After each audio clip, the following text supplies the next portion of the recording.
ગિરિરાજજીનું એક સ્વરૂપ છે ગાયનું, બીજું સ્વરૂપ છે ભુજંગ સર્પનું, ત્રીજું સ્વરૂપ છે ગોવાલનું, ચોથું સ્વરૂપ ગિરિરાજજીનું છે રત્ન જડિત ગિરિરાજજીનું રૂપનું. એમ અનેક અત્યારે વધારે ચર્ચામાં નથી જતા, 5 સ્વરૂપો ગિરિરાજજીના બતાવવામાં આવ્યા. આમાંથી કોઈ એક સ્વરૂપે નિશ્ચિત ગિરિરાજ બાબા દર્શન આપે છે. ગિરિરાજ બાબાનું મહાત્મ્ય વિશેષ રૂપે વર્ણિત કરવામાં આવ્યું. શ્રી ગિરિરાજજીના આરાધનનો ક્રમ બતાવ્યો ઠાકોરજીએ. ગોવર્ધન પૂજા કરી છે અને ઇન્દ્રને સમાચાર મળ્યા કે આ વ્રજવાસીઓએ ઇન્દ્રયાગ બંધ કરી અને કોઈ નવો ગોવર્ધન યાગ શરૂ કર્યો છે. જો ગિરિરાજજીમાં મુખારવિંદ છે, તમને વ્રજમાં બીજે ક્યાંય મુખારવિંદ નહીં જોવા મળે. વ્રજને જો એક આકાર માનો, મનુષ્ય આકારે, તે વ્રજ સ્વરૂપનું મુખ એ ગિરિરાજ. આટલી વસ્તુને ભગવાનના મુખ આપણે ત્યાં માનવામાં આવે. એક યજ્ઞ કુંડ એ ભગવાનનું મુખ છે. એટલે જ્યારે યજ્ઞ કરતા હોય ત્યારે બ્રાહ્મણો કે આમ ન નાખો, આ રીતે આરોગ આવતા હોય, જમાડતા હોય, એ રીતે પધરાવવામાં આવે. તો યજ્ઞ કુંડ એ મુખ છે. બીજું કહ્યું, બ્રાહ્મણનું મુખ એ ભગવાનનું મુખ માનવામાં આવ્યું. એટલે જ આપણે ત્યાં કોઈ શુભ કાર્ય કરીએ તો બ્રહ્મ ભોજન કરવામાં આવે.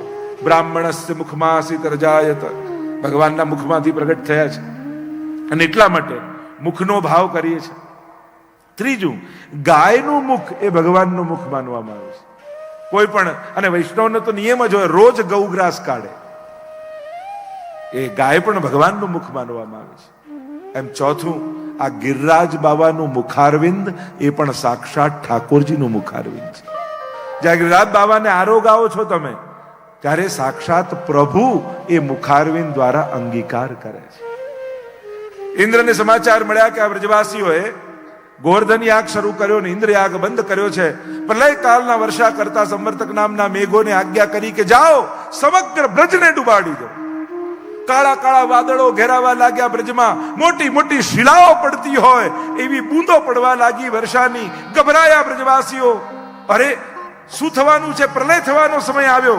ઇન્દ્ર કોપાયમાન થયા છે, બ્રજને ડુબાડી દેશે. ભાગતા ભાગતા આવ્યા પ્રભુ પાસે. પ્રભુએ કહ્યું, ગભરાવશો નહીં. જેનું આરાધન આપણે કર્યું છે એ ગિરિરાજ બાબા આપણી રક્ષા કરશે. અને બધા જ વ્રજવાસીઓને કહ્યું, ગાયો આદિ બધી જ સામગ્રીઓને લઈ, ગાય આદિ બધા જ પશુઓને લઈ સાથે જોડી અને આવો ગિરિરાજજીની શરણમાં જઈએ. અને બધાને લઈને ઠાકોરજી પહોંચ્યા છે ગિરિરાજજીની તળેટીમાં અને પોતાના વામ ભુજાની કરિષ્ઠા ઉપર બોલો ગોવર્ધન નાથ કી જય. ભારે વર્ષા થઈ રહી છે. ગિરિરાજ બાબાને ધારણ કર્યા છે ઠાકોરજીએ ટચલી આંગળીમાં. ચતુર્ભુજ રૂપ પ્રભુએ ધારણ કર્યું. ટચલી આંગળીમાં ગિરિરાજજીને ધારણ કર્યા. જમણા હાથમાં શંખ લીધો. શંખ એ જલનું આધિદૈવિક સ્વરૂપ છે. એટલે જેટલી વર્ષા થાય છે એ ઠાકોરજી શંખમાં શોષી લે છે. અને બીજી બે ભુજાથી શ્રી ઠાકોરજીએ વેણુનાદ કર્યો. થયું કે 7 દિવસ સુધી ભૂખ્યા તરસ્યા વ્રજવાસીઓ રહેશે કેમ? એટલે એમનું દેહભાન ભૂલાઈ જાય એટલા માટે ઠાકોરજીએ વેણુનાદ કર્યો.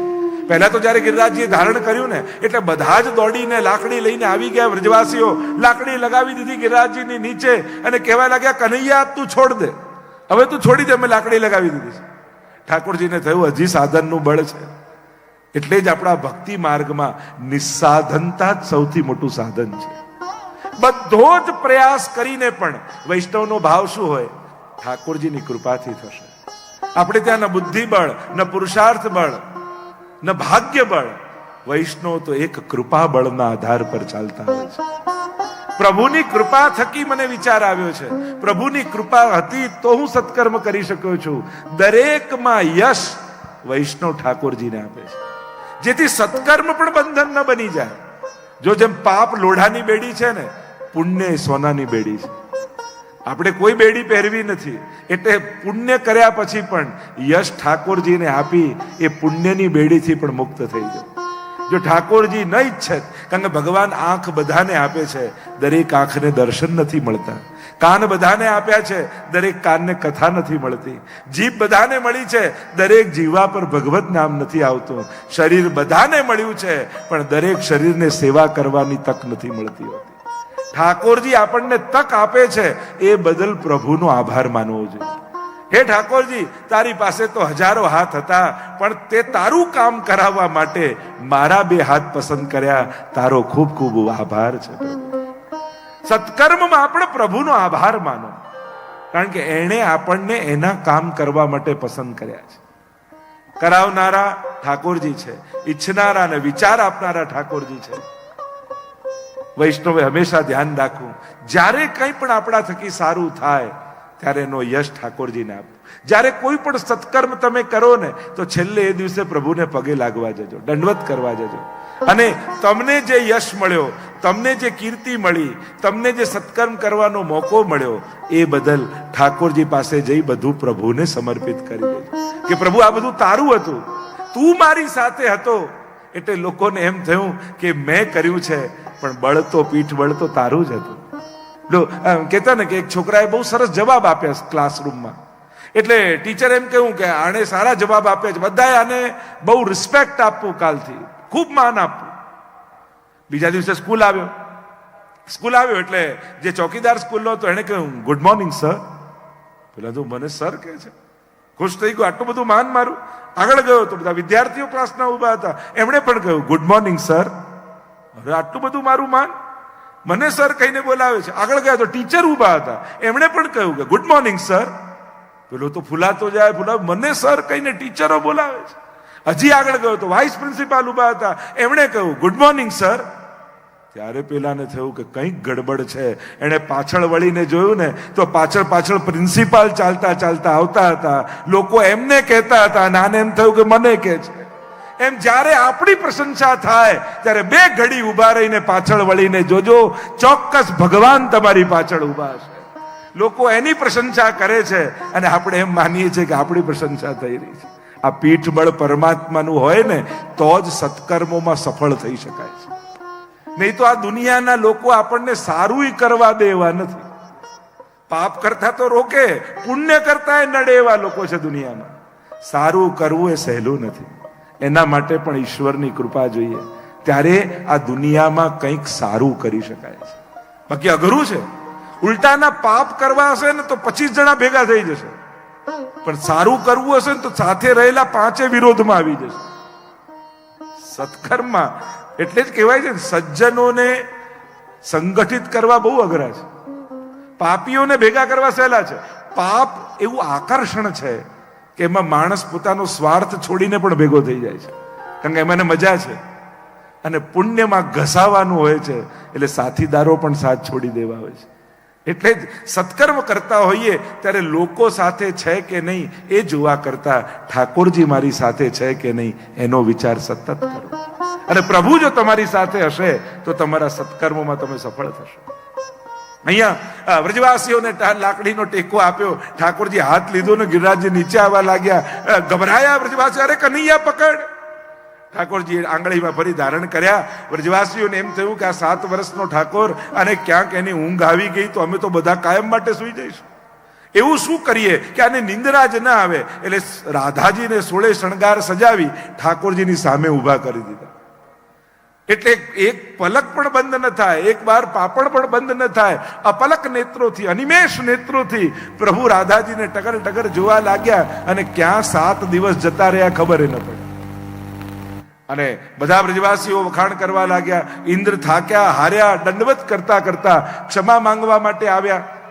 પ્રભુનો દુગ્ધાભિષેક કર્યો છે, પ્રભુનું નામ પડ્યું છે, બોલો ગોવિંદ ભગવાન કી જય. ગોવિંદ ભગવાન નામ થયું. ક્ષમા માંગી છે, પ્રભુએ ક્ષમા આપી. જો પરીક્ષા બંને દેવોએ કરી, બ્રહ્માએ પણ કરી ને ઇન્દ્રએ પણ કરી, પણ બ્રહ્માજીને પ્રસન્ન થઈને ક્ષમા ના આપી, કારણ કે એમણે પરીક્ષા કરી તો ભક્તોને ભગવાનથી દૂર લઈ ગયા. બ્રહ્માજી પોતાના લોકમાં લઈ ગયા, પણ ઇન્દ્રએ પરીક્ષા કરી તો પરીક્ષાના નિમિત્તે પણ ભક્તોને ભગવાનના સાનિધ્યમાં લાવી દીધા. એટલે ઠાકોરજી એના પર પ્રસન્ન થઈને ક્ષમા કરી કે તે પરીક્ષા ભલે કરી પણ મારા ભક્તોને મારા સન્મુખ તે કરી દીધા. મહાપ્રભુજી અહીંયા સમજાવે છે 7 પ્રકારના અન્યાશ્રયો વ્રજવાસીને હતા. એ બધા જ 7 દિવસમાં છૂટા થઈ ગયા, મુક્ત થઈ ગયા અને મનમાં એક જ ભાવ થઈ ગયો, પ્રભુના ચરણોમાં અનન્યાશ્રય થઈ ગયો કે હવે કાંઈ પણ આવે તો પ્રભુના ચરણોમાં જાઉં. સુખાવસાને ઇદમેવ સારમ દુઃખાવસાને ઇદમેવ જ્ઞેયમ દેહાવસાને ઇદમેવ જાપ્યમ ગોવિંદ દામો ધર્માધવેતિ. સુખાવસાને ઇદમેવ સારમ. સુખના અંતમાં એ જ સારરૂપ છે. એની કૃપા હતી તો જીવનમાં સુખ આવ્યું. નહીં તો મારા તો કોઈ એવા સત્કર્મ. આજે આપણે જેટલા સુખી છીએ આપણા જ જીવનને ચકાસો કે આપણા દ્વારા કંઈક એવું થયું છે કે આટલું સુખ આપણા જીવનમાં આવે. નથી એમ લાગતું કે ક્યાંક ઠાકોરજીની કૃપાને કારણે આજે જ્યાં છીએ ત્યાં છીએ. એનો આભાર માનવાનું ચૂકતા નહીં. સુખાવસાને ઇદમેવ સારમ દુઃખાવસાને ઇદમેવ જ્ઞેયમ. દુઃખમાં એ જ જાણવા યોગ્ય છે. એક વસ્તુ યાદ રાખો, ઘટનાઓ આપણા હાથમાં નથી કે શું બનશે, ક્યારે કઈ ઘટના બનશે એ આપણા હાથમાં નથી. તો ઘટના આપણા હાથમાં નથી પણ અર્થઘટન ચોક્કસ આપણા હાથમાં છે. બનેલી ઘટનાનું અર્થઘટન કઈ રીતે કરવું એ ચોક્કસ આપણી સમજણ ઉપર છે. વરસાદ આપણે રોકી શકીએ એમ નથી પણ છત્રી ખોલવાની બુદ્ધિ ભગવાને ચોક્કસ આપી છે. એમ દુઃખાવસાને ઇદમેવ જ્ઞેયમ. દુઃખના અંતમાં પણ એ જ જાણવા યોગ્ય છે. અને જ્યારે ઈશ્વરને જાણી જશો ને પછી ફરિયાદો સમાપ્ત થઈ જશે. આ ઈશ્વરને જાણતા નથી ને એટલે જ પ્રશ્નો છે. જે દિવસે એને સમજી ગયા ને તો વિપરીત સંજોગોમાં પણ એની કૃપાનો જ અહેસાસ થશે. ધાર્યું ન હોય એવું થાય ને તો એની કૃપા દેખાય કે આ જો ઠાકોરજી મને આમ કરીને બચાવી. પ્રભુ પાસે ઉભા હો ને તો એટલું જરૂર માંગજો કે હે પ્રભુ, આ મન છે મારું, પાપથી મુક્ત થાય એવું નથી પણ જ્યારે પણ મને પાપ કરવાની ઈચ્છા થાય ને તો હે પરમાત્મા, મને ક્યારે તું સફળ ન થવા દેતો. કારણ કે મારા મનમાં પાપ માટે આકર્ષણ છે. આપણે માણસ છીએ ને, હસતા હસતા રડી પડે ભાઈ માણસ છે, દડ દડ દડ દડ દડી પડે ભાઈ માણસ છે, માણસ છે. આપણી અસમર્થતાને આપણે સ્વીકારીએ છીએ. આપણે કોઈ એવા સુરદાસ, કુંભનદાસ કે નરસિંહ મહેતા જેવા નિષ્પૃહી નથી. કંઈક જુદું બને તો દુઃખ થાય છે, અનુકૂળ થાય તો સુખ થાય છે. જો માણસને એની લિમિટેશન જાણીને એની જોડે વ્યવહાર કરવો જોઈએ, અપેક્ષા રાખવી જોઈએ. આઈડિયલતા, આદર્શતા એ તો ગ્રંથોમાં હોય, પુસ્તકોમાં હોય. માણસ તો એનો પ્રયાસ કરતો હોય, આદર્શ બનવાના પ્રયાસ હોય. એક છોકરાને નિબંધ આપ્યો પિતા વિશે અને એને ચોપડીમાં વાંચો કે પિતાનો નિબંધ, અચ્છા પિતા આવા હોય, આ ઘરે રહે છે કોણ છે? કારણ કે પિતાના નિબંધો તો આવા જ હોય ને. સાધારણ પિતા તો માણસ છે, આવો જ હોય. આદર્શ સંબંધોની પણ અપેક્ષા રાખશો ને તો સંબંધોમાં ક્લેશ જ રહેશે. અરે પતિ તો આવો હોવો જોઈએ, પત્ની તો આવી હોવી જોઈએ, પિતા તો આવા હોવા જોઈએ, માતા તો આવી હોવી જોઈએ. પુસ્તકોમાં લખેલા મિત્રોએ ગોતવા જશો ને તો જીવનમાં એકલા જ રહેશો, કોઈ મિત્ર નહીં મળે. કારણ કે પુસ્તકોમાં તો આદર્શતા લખેલી હોય અને વ્યક્તિ પ્રયાસમાં હોય છે. આદર્શ કોઈ એવું બિંદુ નથી કે જ્યાં બેસી જવાથી કાયમી આદર્શ થઈ જવાય છે. માણસે સતત જીવવું પડે છે, એના માટેના પ્રયાસોમાં રહેવું પડે છે. એટલે સંબંધો, સાંસારિક સંબંધોમાં પણ આદર્શતાની કલ્પનામાં રહેશો ને તો એ કલ્પના જગત છે. તમે હકીકતમાં ક્યારે આનંદમાં નહીં રહી શકો. એટલે વ્યક્તિના લિમિટેશનો સાથે એને સ્વીકારો. આધ્યાત્મિક ક્ષેત્રે પણ ભક્ત આવો હોવો જોઈએ, ગુરુ આવો હોવો જોઈએ, આવા હોવો જોઈએ. આદર્શતાના તો બધા પ્રયાસમાં છે. વ્યક્તિ તો આવા જ હોય, ભક્ત તો આવા જ હોય. અનેક દોષોથી છીએ આપણે ભરેલા પણ મનમાં ઉત્તમ થવાની મનોકામના છે. નહીં તો આપણે કોઈ આદર્શ પરિવાર એટલે એવું થોડી માનીએ કે પેલી મહાભારત સિરિયલની લેંગ્વેજ જેવું બોલે, આવો નાથ પધારો, આપ આવી ગયા, આપના માટે ભોજન તૈયાર છે. જો આવું બોલે ને તો વધારે ડરી જાય પતિ, આજે કંઈક મોટું થવાનું છે. જો આટલું બધું માન આપીને કોઈ બોલાવે તો કે આદર્શ પરિવાર એને થોડી કહેવાય. આદર્શ તો એમ જ કહેવાય ને, જમી લો નહીં તો પાછું ગરમ નહીં કરું. ઘરે તો આવું જ હોય. ક્લેશ, પ્રેમ, સૌહાર્દ, મનદુખ, આત્મીયતા, આ બધાનું ભેગું કરીને એક જીવન બને છે. પણ તમે કોઈ કાલ્પનિક જગતમાં જીવવા જશો ને તો આ મળેલા સંસારનો આનંદ નહીં માણી શકો. જે વ્યક્તિ અનુકૂળ લોકોને જ ગોતતો હોય છે ને, જો 7 અબજ લોકો દુનિયામાં છે પણ આપણને ફાવે કેટલા જોડે? અમારું તો 7 જણાનું ગ્રુપ, જ્યાં જઈએ ભેગા જઈએ, અમને બીજા કોઈ જોડે ના ફાવે. એટલે 7 અબજ લોકોમાં આપણને ફાવે 7 જણા જોડે, 5 જણા જોડે, 4 જણા જોડે. અને ગમતા લોકો જોડે જ જો તમે ખુશ રહી શકશો ને તો તમારા જીવનનો બહુ ઓછો ભાગ ખુશીમાં જશે. અને ગમતા લોકો જોડે ઘરે કેટલી વાર હોઈએ? દિવસમાં 2-4 કલાક. 10 કલાક તો ન ગમતા લોકો જોડે ધંધામાં બેસવું પડતું હોય છે. એટલે કે જીવનનો સરવાળો કરો તો મોટા ભાગનો સમય ન ગમતા લોકોની વચ્ચે જ માણસ કાઢતો હોય છે. અને ત્યાં જો આનંદમાં રહેતા નહીં શીખો તો જીવનનો મોટો હિસ્સો ક્લેશમાં જશે, દુઃખમાં જશે. એટલે વિપરીત લોકોની વચ્ચે પણ પ્રસન્ન કેમ રહી શકાય એ કળા માણસે શીખવી જોઈએ. તો જે ચર્ચા આપણે કરી રહ્યા છીએ અહીંયા, ઇન્દ્રએ પરીક્ષા કરી પણ પ્રભુએ ક્ષમા આપી, કારણ કે તે ભક્તોને ભગવાનની સન્મુખ કર્યા. બધા વ્રજવાસીઓ પ્રશંસા કરવા લાગ્યા, અરે કનૈયા તારામાં તો ખૂબ બળ છે. પણ આ તો યશોદાના પુત્ર છે ને. ઠાકોરજી પુત્ર કોના છે? નંદ અને યશોદાના. નંદ કોણ? જે બધાને આનંદ વાંટે એ નંદ. અને યશોદા કોણ? કર્યું બધું જ પોતે હોય પણ યશ બીજાને વાંટી દે એ જ યશોદા છે. તો અમારા ઠાકોરજી પણ કરે છે બધું પોતે જ, પણ ક્યારેય યશ લેવા માટે આગળ નથી આવતા. એ બધાને યશ વાંટી દે છે. ઘણીવાર લોકો કહે નહીં એમ ભગવાન હોય તો દેખાય નહીં. અરે થોડું કરીને જે આગળ આગળ દેખાય માણસ, અને બધું જ કરી જે ક્યાંય ન દેખાય એ જ તો ભગવાન છે. એ જ તો એનો ભગવત્તાનો સ્વભાવ છે. એને દેખાવાની આદત જ નથી. કરે છે બધું જ, પણ એને ક્યારે દેખાવાની આદત નથી. કોઈ કાર્યનું યશ ભગવાન ક્યારે લેતા નથી.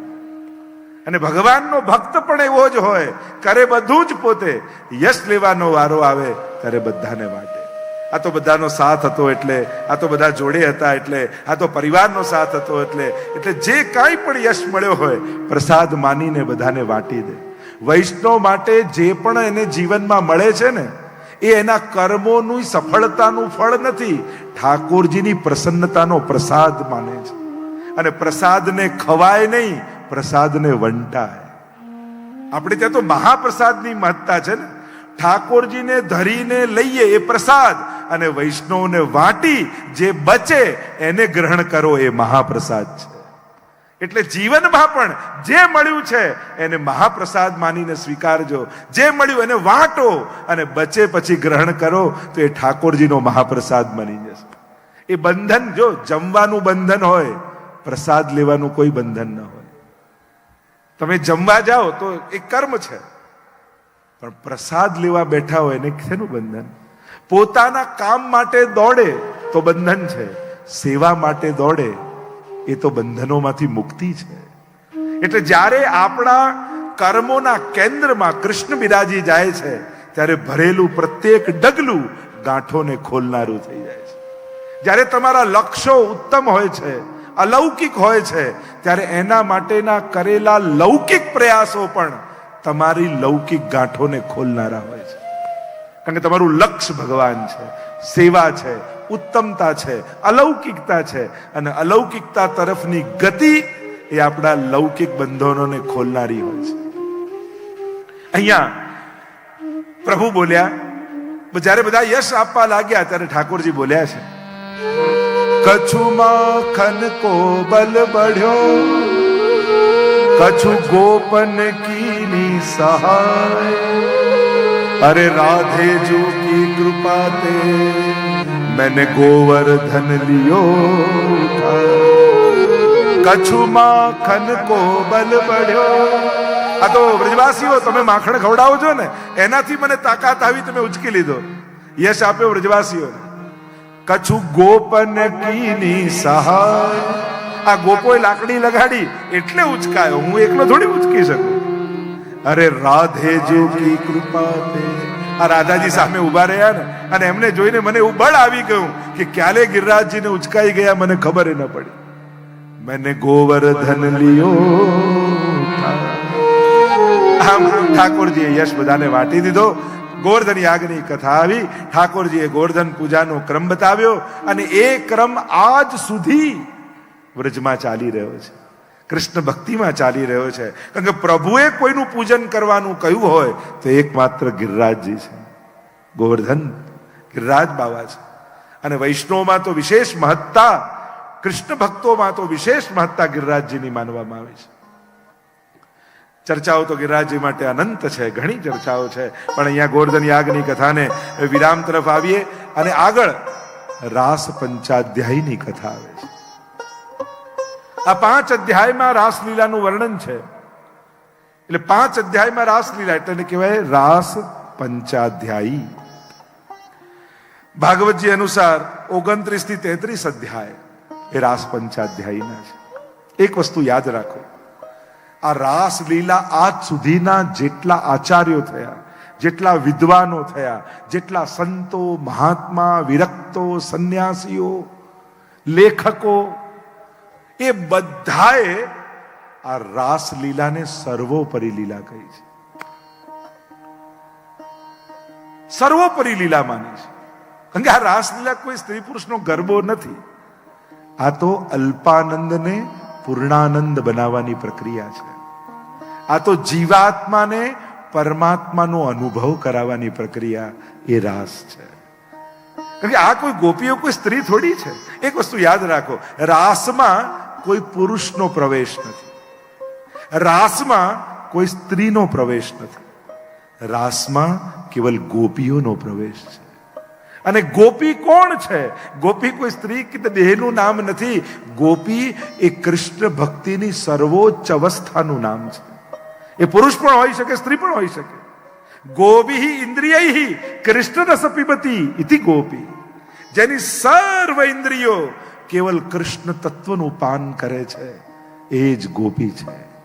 વેદમાં જેને આનંદ માત્ર કરપાદ મુખોદરાદી એવો ઈશ્વરનું વર્ણન કર્યું છે, એ આનંદ તત્વનો જે અહેસાસ કરે છે, અનુભવ કરે છે, એ જ ગોપી છે. અહીંયા વ્રજમાં પણ જે ગોપીઓ છે એ કેવલ કોઈ સ્ત્રી દેહધારી નથી. 2 પ્રકારના ગોપીજનો મુખ્ય રૂપે વ્રજમાં છે. એક શ્રુતિ રૂપા ગોપીજનો, બીજા ઋષિ રૂપા ગોપીજનો. વેદની શ્રુતિઓ, ઋચાઓ, જેને ભગવાનના ગુણગાન ખૂબ કર્યા, ખૂબ ભગવાન વિશે ગાયું, પણ ભગવાનનો અનુભવ ન કરી શકી. અને ત્યારે વેદની ઋચાઓએ પ્રભુને વિનંતી કરી કે પ્રભુ આપના વિશે ગાયું તો બહુ, પણ આપનો અનુભવ અમે ન કર્યા. આપની સ્વરૂપનો અનુભવ અમને ક્યારે થાય?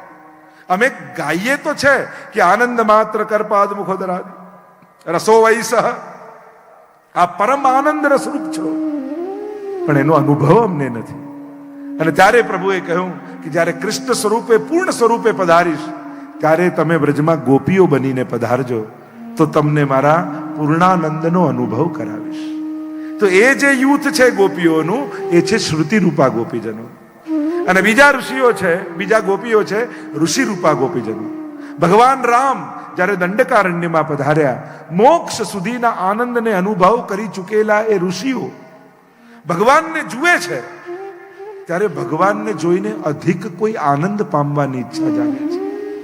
અને ત્યારે ઋષિઓ પ્રશ્ન કરે છે કે પ્રભુ અમે તો એમ જાણ્યું હતું કે બ્રહ્માનંદ, મોક્ષાનંદ એ અંતિમ આનંદ છે, તો એ આનંદ પામ્યા પછી પણ આપને જોઈને બીજો કયો આનંદ પામવાની ઈચ્છા થાય છે?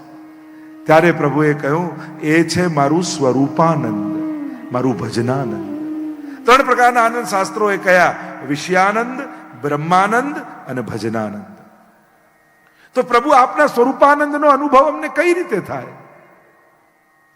કહ્યું કે હમણાં તો મર્યાદા પુરુષોત્તમ રૂપે છું, જ્યારે પુષ્ટિ પુરુષોત્તમ કૃષ્ણ બનીને આવું ત્યારે તમે ગોપીઓ બનીને આવજો. અને એ દંડકારણ્યના ઋષિઓ ગોપીઓ બનીને આવ્યા. એ યુથ છે ગોપીઓનું, ઋષિ રૂપા ગોપીજનોનું યુથ. તો આમ શ્રુતિઓ અને ઋષિઓ આ બંને ગોપીઓ બનીને આવી એ વ્રજની આ ગોપીજનો છે. તો ત્રણેય આનંદ, વિષયાનંદ, બ્રહ્માનંદ, સ્વરૂપાનંદ. તો મુક્તિનો આનંદ કયો છે? જો બે વસ્તુ છે, એક પેંડો થઈ જવો અને એક પેંડો ખાવો. પેંડા બની જવું એ મોક્ષ, અને પેંડો ખાવો એ સ્વરૂપાનંદ, ભજનાનંદ, प्रभुना स्वरूप नो आनंद. आइए पंचाध्यायी में प्रवेश करते हैं. जो अधिकारियों की कथा है, बधी बात બધા માટે નથી હોતી, યા બધી વાત બધાને બધી જ રીતે ન કહેવાય. દરેકનો એક અધિકાર હોય.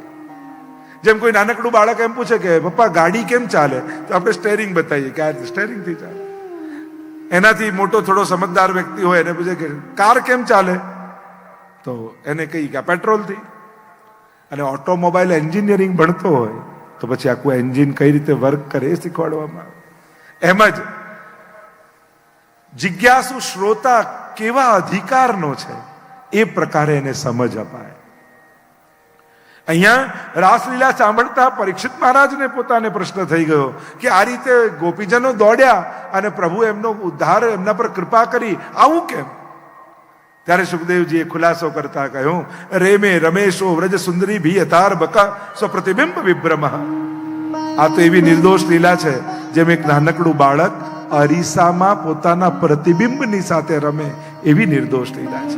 બોલો વલ્લભાધીશ કી જય, ગોવર્ધન નાથ કી જય, કૃષ્ણ કનૈયા લાલ કી જય. मेरो तो आधार है श्री वल्लभ के चरणारविंद. मेरो तो आधार है श्री वल्लभ के चरणारविंद. मेरो तो आधार है श्री वल्लभ के चरणारविंद. मेरो तो आधार है श्री वल्लभ के चरणारविंद. वल्लभ के चरणारविंद, विठ्ठल के चरणारविंद. वल्लभ के चरणारविंद, विठ्ठल के चरणारविंद. मेरो तो आधार है श्री वल्लभ के चरणारविंद. नाम बतावो कोई श्याम मिलावो, मारो श्याम. રાત્રિના સમયે જેમ પૂર્ણિમાની રાત્રિ હોય ને, ચંદ્રમા ન દેખાય તે રાત્રિ કેવી ફીકી લાગે, એમ પ્રભુ આપ તો બ્રજના ચંદ છો. એ અનંત વર્ષોના અંતરાય બાદ જે ક્ષણ આવી અને કૃપા કરતા કરતા હાથ પાછો કેમ લઈ લીધો? ક્યાં છો હે અમારા બ્રજના ચંદ, અમને દર્શન આપો. શ્યામ વિનાનું જીવન સૂનું, શ્યામ વિનાનું જીવન સૂનું.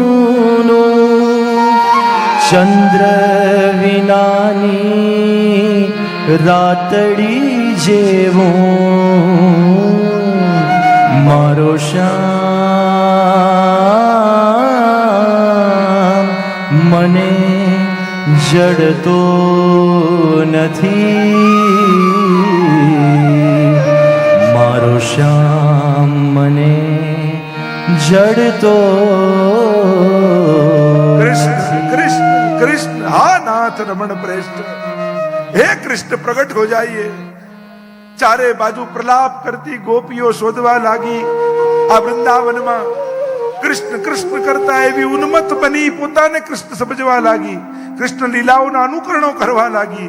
એક શકટ બને ને બીજી કૃષ્ણ બનીને એનો ઉદ્ધાર કરે, એક પૂતના બને બીજો કૃષ્ણ બનીને ઉદ્ધાર કરે.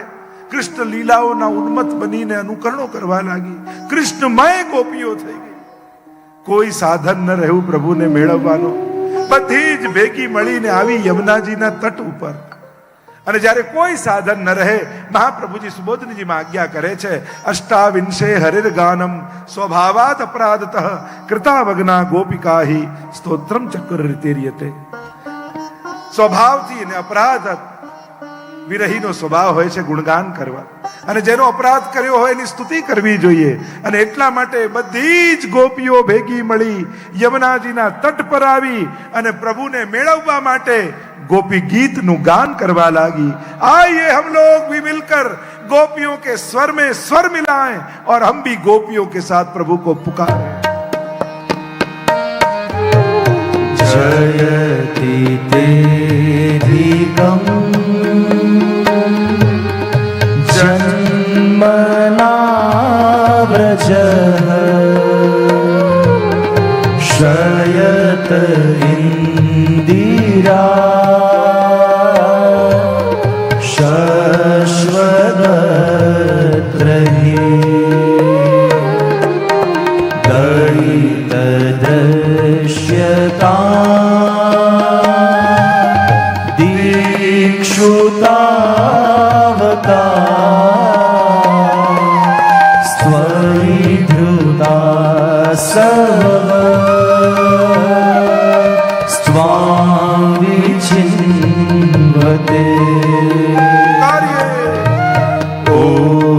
श्रीनाथ जी बधानो आवजो तमे वाट जोई रह्या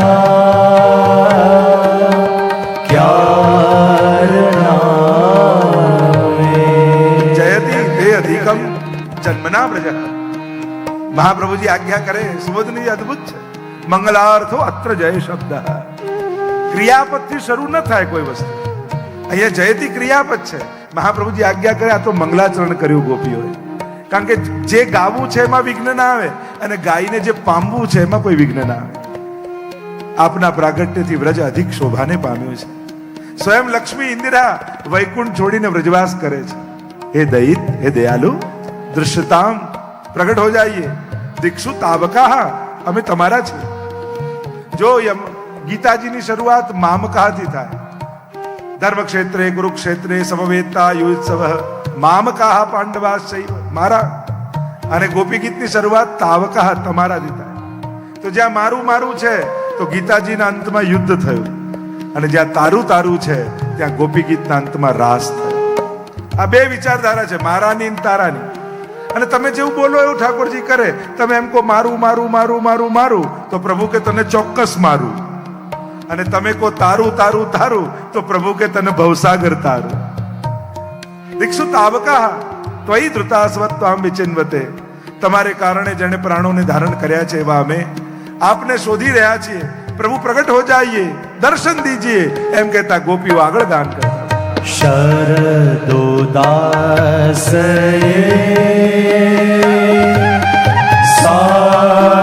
साधुजात सरसी जोदर श्री वृषादृशा सूरतनाथ ते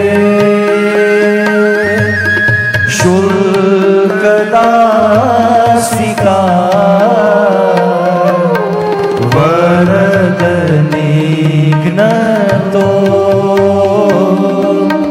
नेह किं वद. ओ श्रीनाथ जी आवजो तमे वाट जोई રહ્યા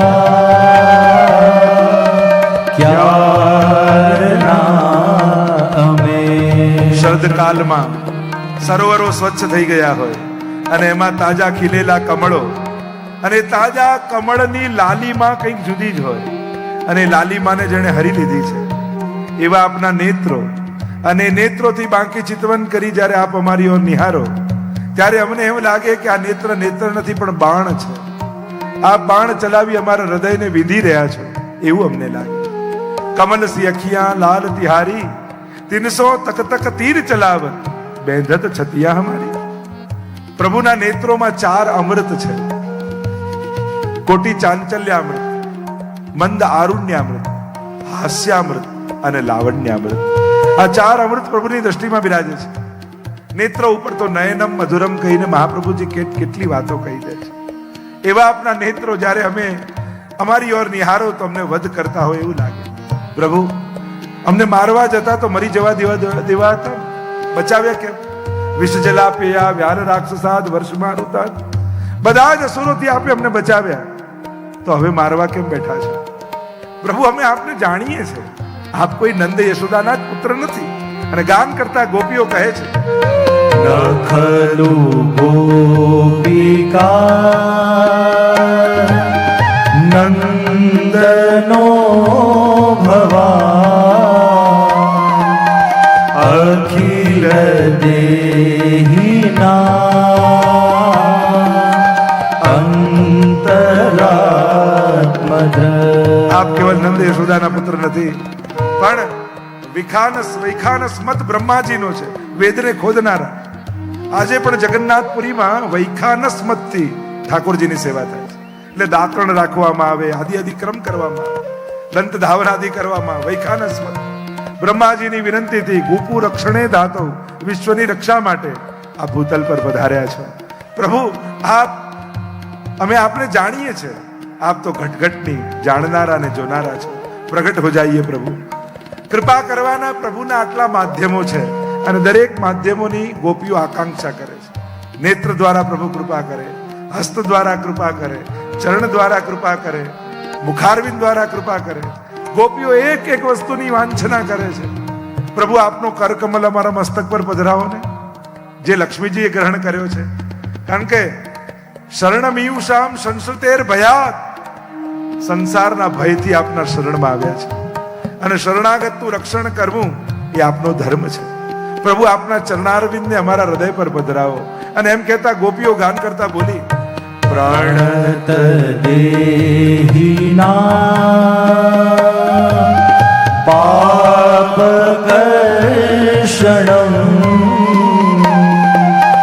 તૃણચરાનુગમ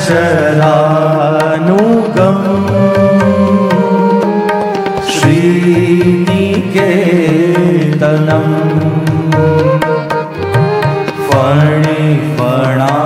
ફણાર્પિતમ તે પદાબુજમ કૃણકુચેષુ નઃ કૃંધિરચ્છયમ. गोपियां कहने लगी, प्रभु आपके चरणारविंद को हमारे हृदय पर पधराइए. जो महाप्रभुजीના સુબોધનીજી આમ પ્રશ્નોત્તરી રૂપે છે. ગોપીઓ યાચના કરે છે, ઠાકોરજી પ્રશ્ન કરે છે. ગોપીઓ કહે આપના ચરણ હૃદયમાં પધરાવો. ઠાકોરજી કહે પણ તમે સ્ત્રીઓ છો, સ્ત્રીને ચરણનો સ્પર્શ કેમ કરાવો? તો ગોપીઓ કહ્યું શ્રી નિકેતનમ, લક્ષ્મીજીનો નિવાસ થઈ શકે તો એ સ્ત્રી છે, તો એક થઈ શકે તો અમે કેમ નહીં? ઠાકોરજી કહે પણ લક્ષ્મીજી ચતુર છે, તમે મૂઢ છો. ગોપીઓને કહા તૃણચરા અનુગમ, આ તૃણચરોની પાછળ ચરણ જાય તો એના કરતા મૂઢ છીએ. અરે મારા ચરણ કોમલ, તમારું હૃદય કઠોર. તો ગોપીઓ કહે ફણી ફણાર્પિત, શું કાલીય નાગની ફણાઓ કરતા કઠોર છીએ? પણ અરે તમારા હૃદયમાં પાપ છે, કેમ ચરણોનો સ્પર્શ કરાવો? ગોપીઓ કહે એટલે જ તો કહીએ કરાવો, કારણ પ્રણત દેહી નામ પાપ કર્ષણ. જે આપના ચરણોને વંદન કરે એના પાપોનું કર્ષણ કરનારા આપના ચરણ છે. પ્રભુ વારંવાર યાચના કરીએ છીએ. ગોપીઓ એક એક વસ્તુની યાચના કરતી જાય. પ્રભુ આપનું એકાંતિક સંભાષણ, આપનું એ મંદ મંદ હસવું, આપનું એ વિશાળ વક્ષસ્થલ, આ એક એક વસ્તુઓને યાદ કરતા કરતા અમારું હૃદય શોભાયમાન થાય છે. પ્રભુ ખુલ્લા ચરણારવિંદથી જ્યારે આ બ્રજમાં પધારો અને ત્યારે એ ખુલ્લા ચરણારવિંદથી આપના ચરણ ચાલતા હોય, ચલસિયત વ્રજાન ચારયન પશુ નલિન સુંદરમ નાથ તે પદમ શીલ તૃણાંકરૈ, એ આપના ચરણોમાં વાગે પણ અમારા તો હૃદયમાં વાગે છે. પ્રભુ જ્યારે સાયંકાલ થયો હોય અને ગાયોના વૃંદને લઈને આપ ગોકુલ પધારતા હો અને વર્ણન કરતા ગોપીઓ ગાન કરે.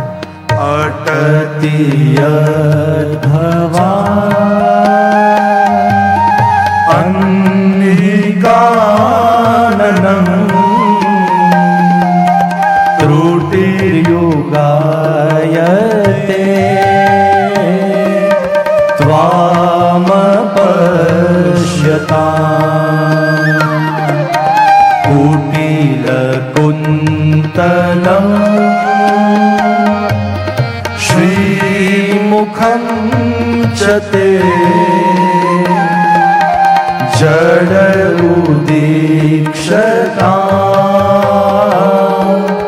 પક્ષ્મકૃદ્રશા. સંધ્યાકાળનો સમય થયો હોય અને ગાયોના વૃંદને લઈને જ્યારે આપ ગોકુલ પધારતા હો, યો કરતા કરતા જ્યારે આપ પધારો, ગોરજ ઉડતી હોય, આપનું આખું શ્રીઅંગ ગોરજથી મંડિત થયું હોય, કેસ વિખરાયેલા હોય, નોંધણાને મસ્તક પર બાંધ્યું હોય અને આંબાની ઉગેલી મોહરો તોડીને મસ્તક પર બાંધી લીધી હોય, પીતાંબર કટીમાં બાંધી વેણુને ખોસી હોય, વેત્રોને ગોળ ગોળ ફેરવતા, હટક હટક હટક હટક ગાયોને ચરાવતા જ્યારે આપ ગોકુલમાં પધારો અને અમે અમારા હૃદયના તાપને આરતી રૂપ બનાવી અને આપની આરતી ઉતારતા હોઈએ અને એ સમયે અમારી આંખની પાપણો બંધ થાય ત્યારે ત્રુટિ જેટલો સમય પણ યુગ જેવો અમને લાગે છે કે ત્રુટિર યુગાયતે તો આમ પશ્યતામ. અને આ પલકને બનાવનારા બ્રહ્મા અમને જડ જેવા લાગે છે. ચાર ચાર મસ્તક છે પણ બુદ્ધિ નથી કે શું? અમારા હૃદયમાં ભગવત દર્શનનો આવો તાપ છે અને આ પાપણો બંધ થાય ત્યારે આટલો સમય પણ અમને યુગ જેવો લાગે.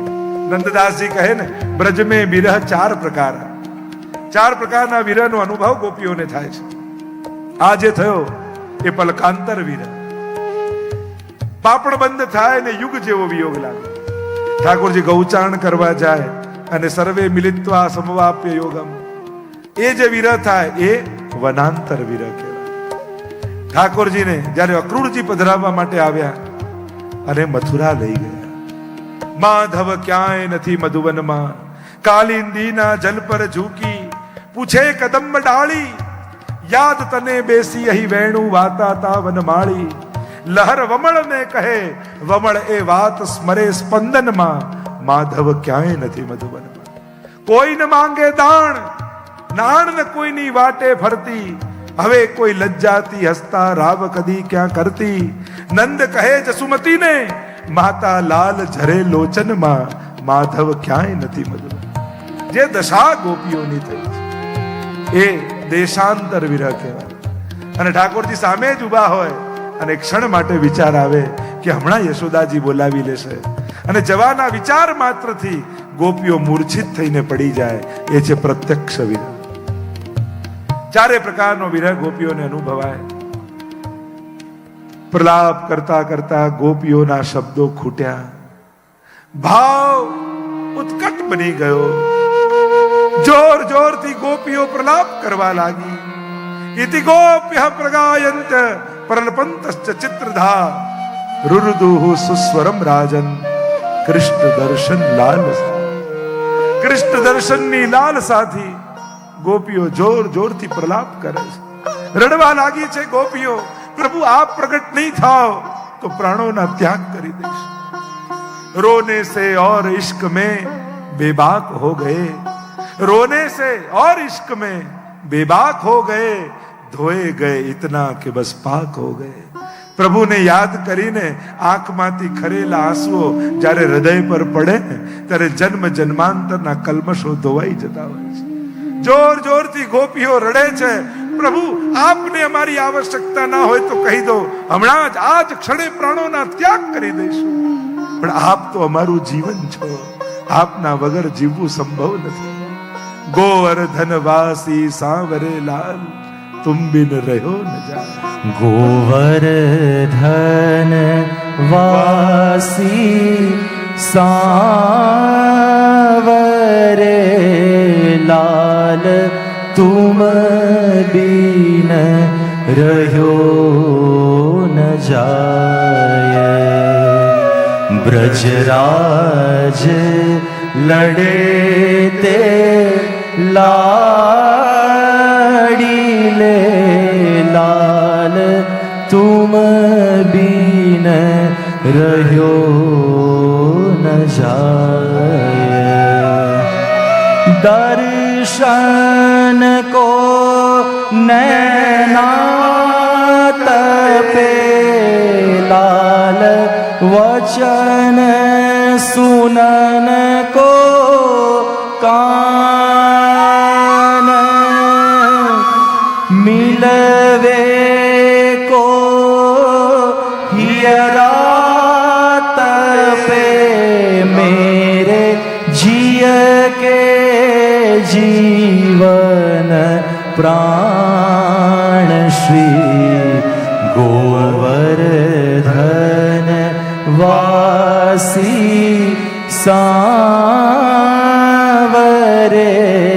लाल तुम बीन। ચતુર્બુદ્ધદાસ જીને જે પ્રયોગ થયો, શ્રીનાથજી સતગરામાં મથુરા પધાર્યા અને રોજ પર્વતની સીડીઓ ચડી, ગિરિરાજજીની સીડીઓ ચડી મંદિરે દર્શન કરવા જાય અને દ્વાર બંધ દેખાય. પ્રલાપ કરતા કરતા ચતુર્બુદ્ધદાસ હૃદયના ઉદ્ગારોને અભિવ્યક્ત કરે. युग युग अविचल राखिए लाल यह सुख शैल निवास। श्री गोवर्धन धर रूप पे बल जाय चतुर्भुज दास। श्री गोवर्धन वासी सांवरे लाल तुम बिन रह्यो न जाय। ગોપીઓથી અસહ્ય વિરહ જે સહન ન થાય એવું જાણે પ્રાણ છૂટી જશે. દુનિયામાં રડે તો બધાય જ છે, બધા ભોગો માટે રડે છે, ગોપીઓ ભગવાન માટે રડી. અને એટલે જ તો સુખદેવજીને રડવું પણ સુસ્વરમાં લાગ્યું. ભગવાન માટે રડવું પણ ભાગ્યશાળીને આવે. અભાવમાં તો બધા 3 જણા રડે, ઘણા ભાવમાં રડે, ઘણા અભાવમાં રડે, ઘણા સ્વભાવમાં રડે. સાધારણ વ્યક્તિ અભાવમાં રડે છે. ભક્તને રડતો જોઈ ભગવતી પ્રભુ માટે એ ભાવમાં રડે, પણ ભક્તને રડતો જોઈ ભગવાન સ્વભાવમાં આવીને રડે છે. થયું गोविंद गोपाल राधे माधवा, ગોવિંદ રાધે માધવા, गोविंद राधे माधवा, ગોવિંદ રાધે માધવા, गोविंद राधे माधवा, ગોપાલ રાધે માધવા, गोपाल राधे माधवा, ગોપાલ રાધે માધવા, गोपाल राधे माधवा, રાધે કૃષ્ણ ગોવિંદ ગોપાલ રાધે માધવા, राधे कृष्ण गोविंद गोपाल राधे माधवा, રાધે કૃષ્ણ ગોવિંદ ગોપાલ રાધે માધવા, राधे कृष्ण गोविंद गोपाल राधे माधवा, ગોવિંદ રાધે માધવા, गोविंद राधे माधवा, ગોવિંદ રાધે માધવા, गोविंद राधे माधवा, ગોપાલ રાધે માધવા, गोपाल राधे माधवा, ગોપાલ રાધે માધવા, गोपाल राधे माधवा, રાધે કૃષ્ણ ગોવિંદ ગોપાલ રાધે માધવા, राधे कृष्ण गोविंद गोपाल राधे माधवा, રાધે કૃષ્ણ ગોવિંદ ગોપાલ રાધે માધવા, राधे कृष्ण गोविंद गोपाल राधे माधवा, રાધે કૃષ્ણ ગોવિંદ ગોપાલ राधे રાધે तू માધવા, बड़वागिनी गोपाल राधे कौन तपस्या की तीन लोक तारण करण तो तेरे आधी। राधे कृष्ण गोविंद गोपाल राधे माधवा, राधे कृष्ण गोविंद गोपाल राधे माधवा, राधे कृष्ण गोविंद गोपाल राधे माधवा।